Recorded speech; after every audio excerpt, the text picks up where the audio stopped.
video video online gitu ya. Nah,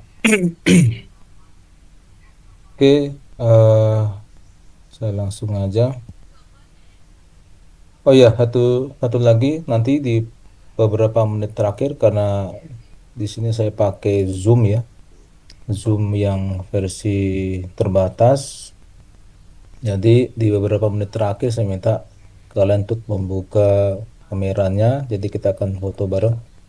Nanti foto ini nanti akan saya dokumentasikan dan saya akan serahkan ke dosen koordinator sebagai eh absensi kalian juga gitu ya. Tapi untuk absensi secara formal kalian bisa lakukan menggunakan LMS. Jadi kalau misalkan kalian belum ada yang absen, silakan absen dulu di LMS.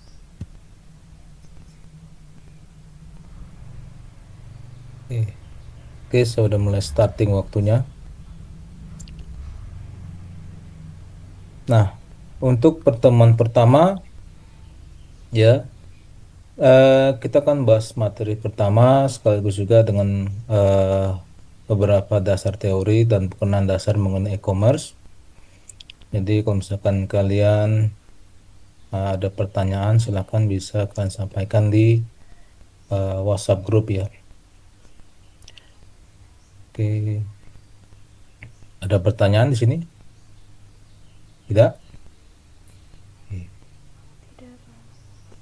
Nah, eh, materi pertama ini sebenarnya pengulangan ya, di pengulangan atau mungkin eh, kalian sudah banyak mengenal mengenai e-commerce gitu ya. Bahkan di semester 1 mata kuliah pengantar teknologi informasi kan juga sudah dapatkan gambaran besar ya, gambaran dasar eh, bagaimana e-commerce diperkenalkan ya, seiring dengan diperkenalkannya juga internet gitu ya. Nah, namun eh, di sini di semester 7 kita akan lebih spesifik ya, apa aja yang bisa kita lakukan dan bisa kita apa namanya capai ya dengan memanfaatkan e-commerce sebagai kekuatan ataupun tonggak pada eh, sistem transaksi di masyarakat gitu ya. Nah, e-commerce pada dasarnya secara harfiah merupakan singkatan dari electronic commerce. Dua kata elektronik dan komersial. Yang mana kalau kita artikan di sini adalah perdagangan secara elektronik secara umum di mana ya transaksi perdagangan bisa terjadi dengan adanya dua belah pihak yang saling melakukan suatu tukar menukar barang ataupun jasa gitu ya.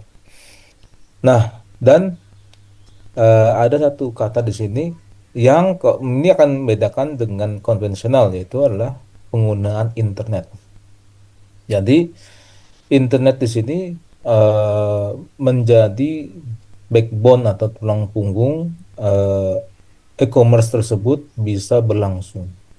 Tanpa adanya e-commerce, tanpa adanya internet, e-commerce tidak bisa berjalan dengan baik gitu ya. Jadi sangat bergantung sekali dengan jaringan internet gitu. Nah, apa yang membuat saya nggak lagi membahas apa perbedaan antara e-commerce dengan kontraksi konvensional ya. Tapi di sini saya akan membahas apa yang menjadi uh, viral gitu atau menjadi daya tarik e-commerce ini terhadap masyarakat gitu ya. Nah, dikarenakan e-commerce di sini menggunakan media yang mana media ini hampir seluruh masyarakat punya gitu ya, memilikinya. Salah satunya adalah gadget yang terhubung dengan internet gitu ya. Maka segala hal ya dalam bertransaksi, dalam melakukan komunikasi, dalam dan bahkan mengatur prosedur gitu ya, prosedur dalam berdagang gitu, dan mekanismenya ini bisa dilakukan secara mudah di dunia maya gitu ya. Sehingga beberapa hal seperti kegiatan marketing gitu ya dan biaya operasional bisa dipangkas dengan dengan mudah, dengan turun dengan rendah sekali gitu ya nilainya. Nah, karakteristik yang biasa dimiliki oleh e-commerce di sini yaitu pertama transaksi ya dilakukan dengan pihak yang melakukan perdagangan itu transaksinya tanpa batas gitu ya. Dan juga eh, barang apa mungkin ya dulu kita kenal transaksi itu identik dengan barang gitu ya. Tapi sekarang transaksi tidak hanya barang, bahkan jasa ataupun informasi bisa kita perjualbelikan. Dalam konteks arti kata ya jasa dan informasi yang baik gitu ya. Baik di mata masyarakat, baik juga di mata agama gitu ya. Nah, beberapa juga ada yang jual belikan jasa dan informasi yang tidak baik gitu ya. Nah, namun dengan adanya e-commerce ini ya kita menjadikan IT sebagai tulang punggung gitu ya. Kenapa IT menjadi tulang punggung di sini? Karena ketergantungan yang cukup besar, bahkan bukan cukup besar kita bilangnya ya gitu ya, tapi sangat besar terhadap internet sehingga menjadikan apa namanya IT menjadi primadona ya bahkan sampai saat ini gitu ya. Kita nggak tahu who knows ke depannya 2 sampai 5 tahun ke depan apakah masih bergantung dengan IT ya karena kalau kalau saya bilang IT di sini IT itu banyak gitu ya. Bahkan manusianya sebagai potensial human, potensial apa namanya seseorang yang memiliki kekuatan atau experience ataupun pengalaman ataupun keahlian gitu ya. Nah, ini apakah masih masih bisa diandalkan sebagai apa bukan komoditas? Saya nggak sebut komoditas karena kalau misalkan saya bilang komoditas itu menyangkut barang gitu ya, barang ataupun benda gitu ya. Jadi makanya eh kalau saya kutip dari kata Pak Anies itu manusia bukanlah eh, sumber daya, tapi manusia adalah potensial human yang bisa memberikan ibaratnya memberikan dampak atau memberikan inisiatif atau bisa memberikan sumbangsi kepada bangsa dan negara dalam hal memperkaya atau memperluas jaringan informasi ataupun memperluas ide-ide yang bisa membangun eh, di tengah-tengah masyarakat itu membangun ekonomi di tengah-tengah masyarakat.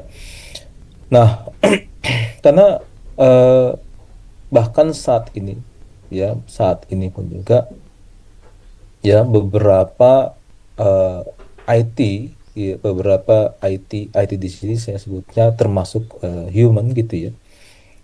eh itu beberapa bisa digantikan gitu ya atau ibaratnya di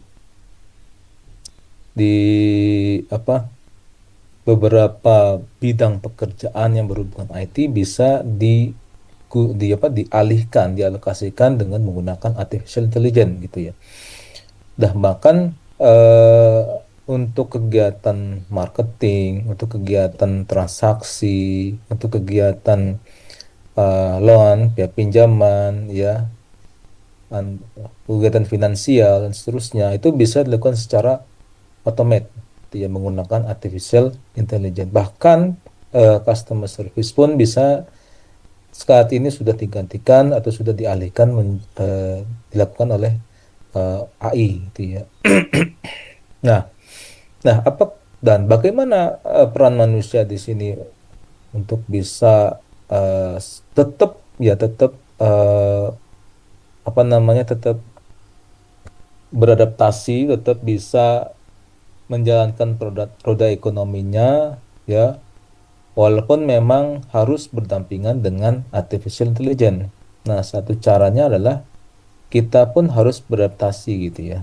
Adaptasi menggunakan AI, mau nggak mau gitu ya, menggunakan AI menjadi acuan atau tools yang mempermudah pekerjaan. Bahkan dalam bertransaksi secara e-commerce gitu ya, penggunaan AI atau tools AI ini bisa membantu kita mempermudah dalam bertransaksi dengan penjual, pembeli ataupun dengan pihak rekanan lain gitu ya. Sehingga bisa nantinya gitu ya, IT tetap menjadi problem solving gitu dalam survive ya ke depannya itu. Walaupun di satu sisi mungkin bahwa the end of life gitu ya, the end of a world gitu ya. eh, Semua balik lagi ke asal gitu ya. Kenapa saya sebut balik lagi ke asal? Karena kalau saya ambil dari eh, apa yang saya kini ya di agama saya gitu ya, bahwa pada akhir akhir masa eh, semua akan kembali lagi ke pada asal dan tidak ada lagi teknologi yang bisa berperan gitu ya untuk invasi ataupun bisa berperan dalam memudahkan manusia gitu. Semua kembali ke awal lagi, seperti zaman dulu kala gitu ya. Bukan saya bilang zaman dan batu gitu, tapi zaman dulu di mana kita masih menggunakan kuda, unta ataupun uh, gerobak atau pedang dan sebagainya itu ya. Itu itu beberapa gitu ya, beberapa pandangan yang saya bisa ambil mungkin ataupun gitu ya, padahal mungkin pada pada akhir masanya pun kita kembali ke alam yang lain gitu ya. Ya, jadi selama kita hidup gitu ya, selama kita hidup di dunia ya kita manfaatkan aja semua apa yang ada seperti halnya artificial intelligence yang kita manfaatkan sebagai tools untuk mempermudah pekerjaan kita. Jadi bukan momok yang menjadi masalah gitu ya.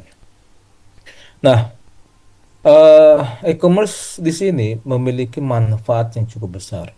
Manfaatnya bisa dirasakan oleh perusahaan ya sebagai penjual ataupun sebagai pihak eh, produsen gitu ya ataupun manfaat bisa apa dirasakan oleh konsumen gitu ya. Nah, manfaat yang bisa dirasakan oleh perusahaan sebagai contoh di sini misalkan jangkauannya bisa global gitu ya. Mungkin sebelumnya dengan adanya e-commerce gitu ya, transaksi secara konvensional, mungkin bagi company, bagi penjual gitu ya, bagi produsen, bagi penjual itu mereka ketika misalkan melakukan kegiatan eh, transaksinya mereka hanya terbatas pada satu komunitas saja gitu ya.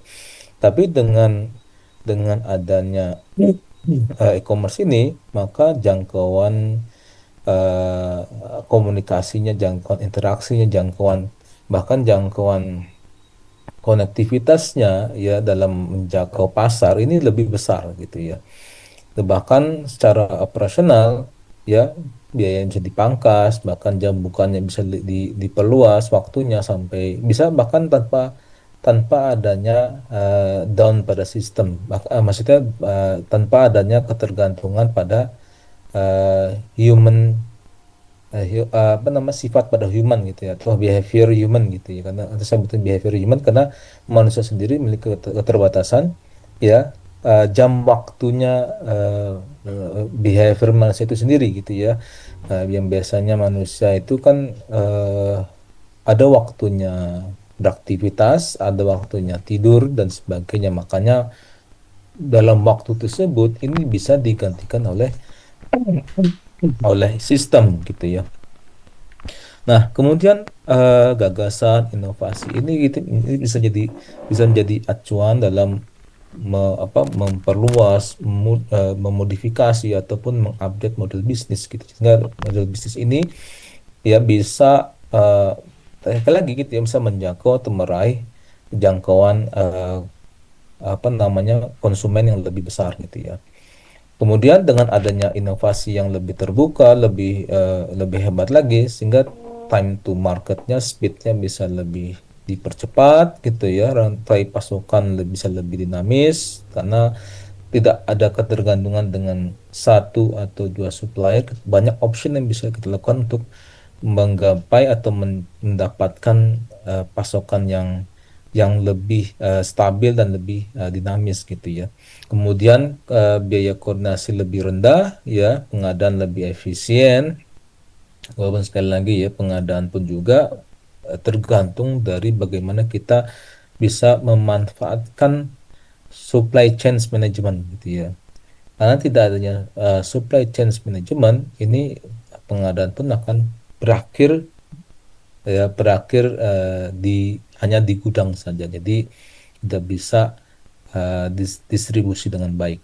Kemudian meningkatnya hubungan dengan konsumen ini juga menjadi patokan apabila kita manfaatkan lagi, sekali lagi ya, manfaatkan lagi beberapa tools, beberapa media yang kita bisa gunakan untuk bisa mendapatkan interaksi lebih dekat ya, komitmen yang lebih erat dengan konsumen gitu ya, sehingga konsumen eh, bisa terkesima, eh, bisa menjadikan eh, konsumen loyal dengan kita gitu ya.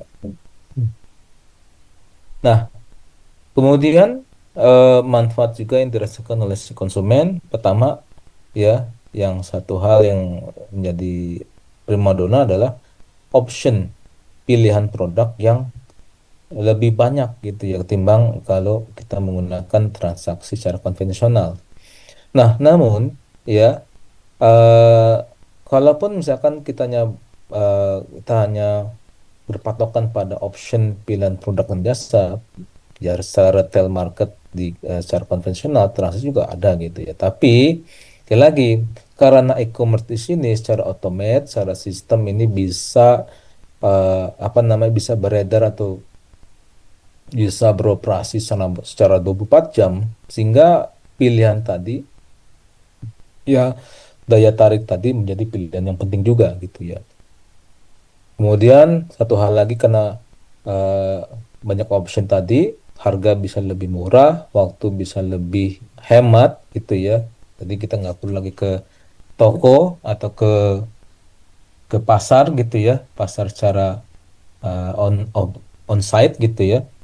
Nah, kemudian informasi juga banyak juga tersedia. Kalau dulu misalkan kalian suka melakukan transaksi di toko elektronik gitu ya.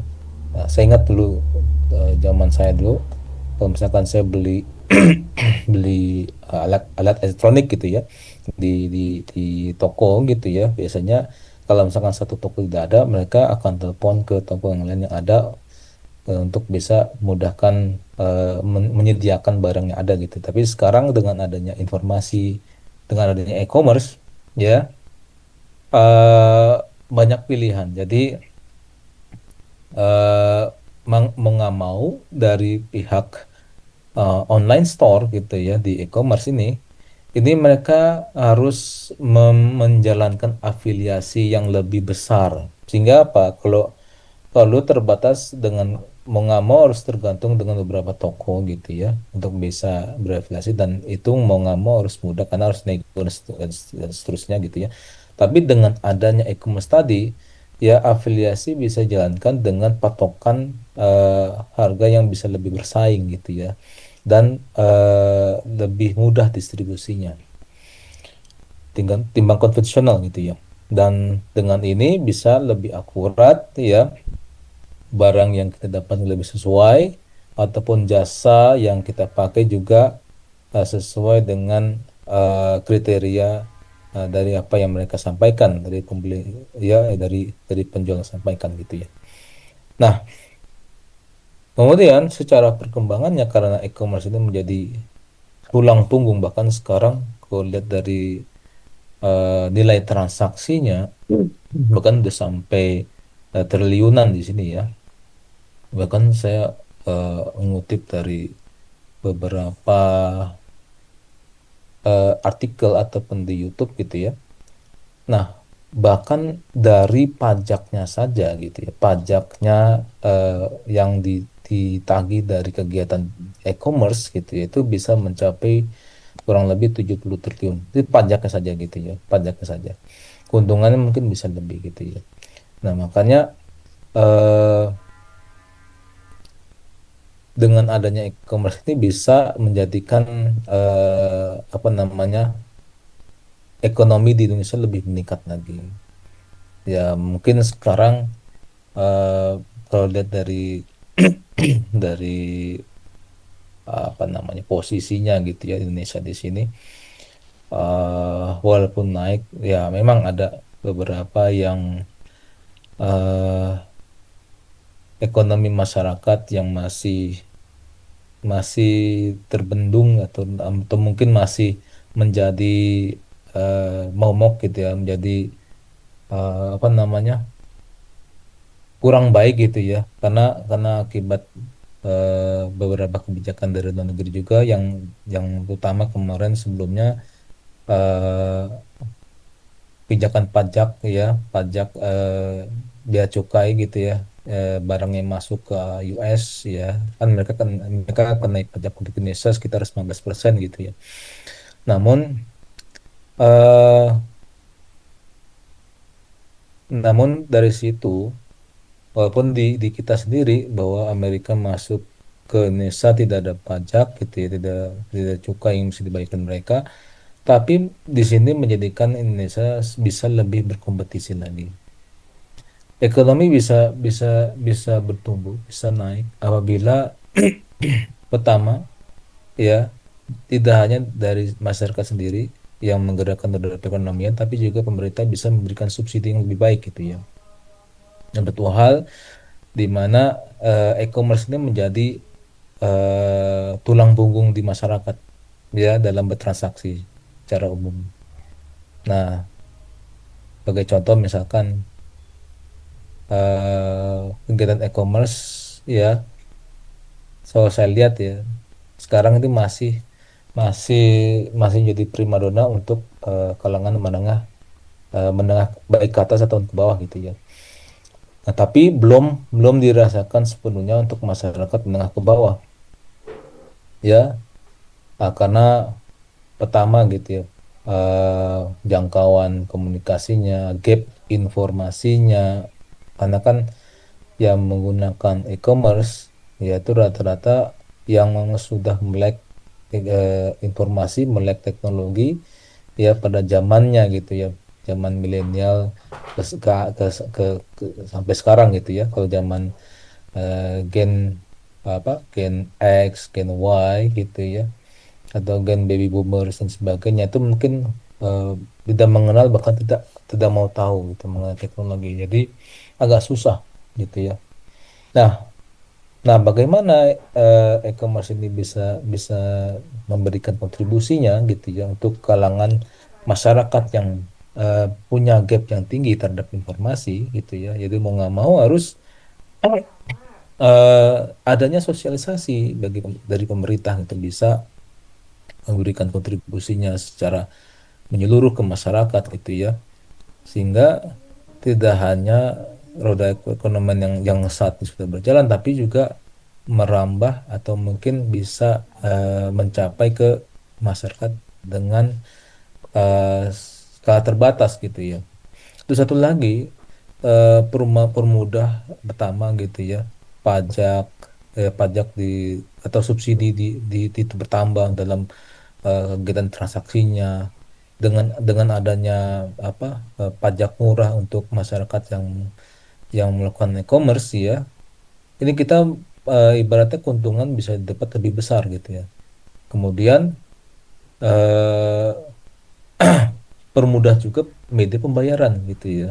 Nanti kita bahas detail media pembayaran seperti apa yang harus dilakukan ya. Nah, media pembayaran jadi penting karena media pembayaran juga menjadi cikal bakal atau mungkin suatu gerakan di masyarakat agar bisa memudahkan ya menyebarkan informasi tanpa batas gitu ya. Nah, dengan adanya perkembangan e-commerce ini, sehingga beberapa negara seperti ASEAN gitu ya, Malaysia, Thailand, Filipina, Singapura dan sebagainya ini sudah mereka lebih dulu memanfaatkan e-commerce dengan baik. Kemudian negara-negara lain di luar ASEAN seperti Cina, Jepang gitu ya, Hong Kong, India ini juga ataupun negara-negara barat gitu ya juga menjadikan e-commerce menjadi bahkan sekarang media perang komunikasi, media perang dagang gitu ya. Nah, dengan adanya e-commerce ini ya semua bisa memanfaatkan teknologi, bisa menikmati teknologi dengan baik gitu ya. Nah, tadi kita bahas detail mengenai peran e-commerce, kemudian apa namanya dampaknya terhadap masyarakat gitu ya. Nah, perlu kita pelajari juga tidak hanya dalam bertransaksinya menggunakan e-commerce, tapi juga kegiatan bisnisnya. Nah, e-commerce tanpa e-bisnis pun juga eh, bukan bukan apa tidak bisa ibaratnya eh, mendeliver atau mungkin memberikan kontribusi dengan baik juga karena kegiatan bisnis yang tetap dilakukan secara konvensional itu juga akan menghambat juga laju transaksi e-commerce itu sendiri gitu ya. Nah, makanya e-business ini diciptakan untuk apa? Untuk automate gitu ya. Automate ya kegiatan bisnis dengan memanfaatkan teknologi di komputer dan internet. Nah, apa aja yang dilakukan oleh IBIS ini yang biasanya berhubungan dengan pihak ketiga gitu ya. Kalau misalkan e-commerce ada dua pihak, itu penjual dan beli. Tapi dengan ada e-bisnis ini pihak-pihak lain yang ibaratnya melingkari kita seperti apa? Seperti supplier, mitra bisnis, bahkan pesaing pun juga termasuk eh, dalam lingkup e-bisnis gitu ya. Bahkan beberapa beberapa apa namanya beberapa informasi atau beberapa pihak yang lain seperti regulatory itu juga termasuk juga regulatory itu juga di mana regulatory juga di sini penting juga untuk bisa mengatur memberikan kontribusi prosedur mekanisme terhadap kegiatan bisnis di masyarakat gitu ya.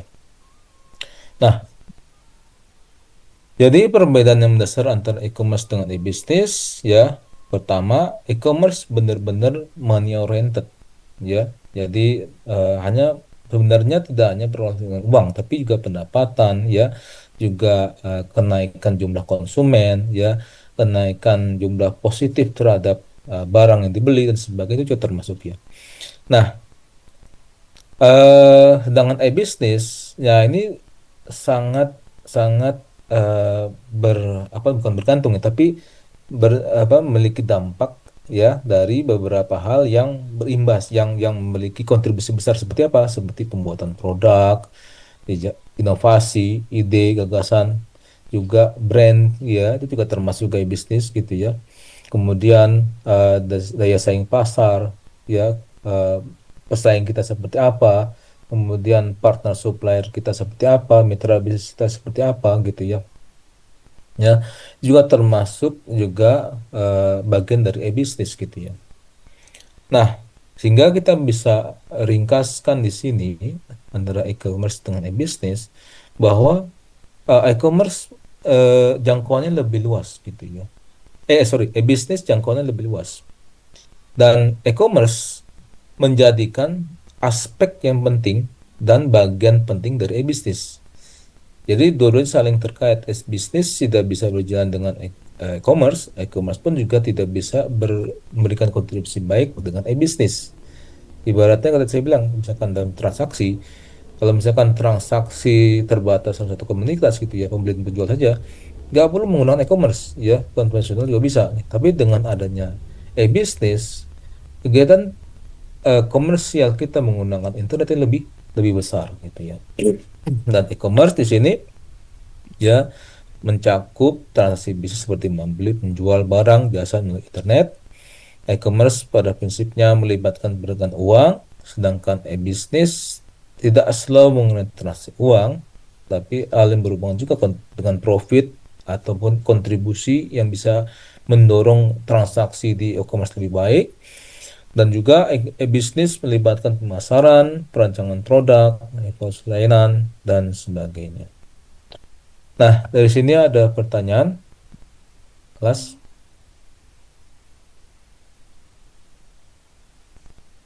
Ada pertanyaan? Tidak Tidak ada? ada. Sudah cukup. Tidak ada, Pak.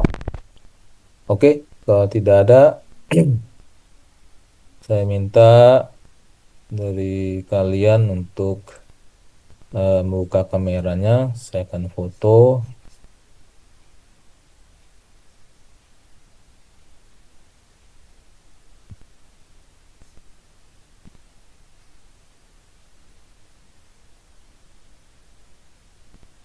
Sudah semuanya? Oke, sudah. Saya hitung ya. Yang lain yang masih belum bukan foto kameranya, silakan dibukakan kameranya.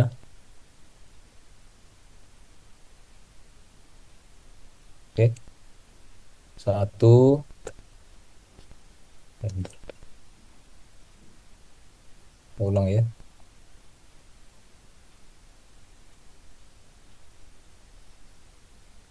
Satu, dua, tiga. Oke, sip.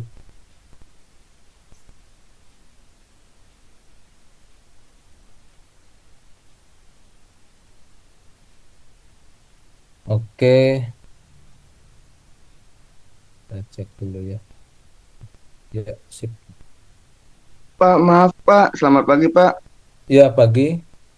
Eh, apa sudah absen?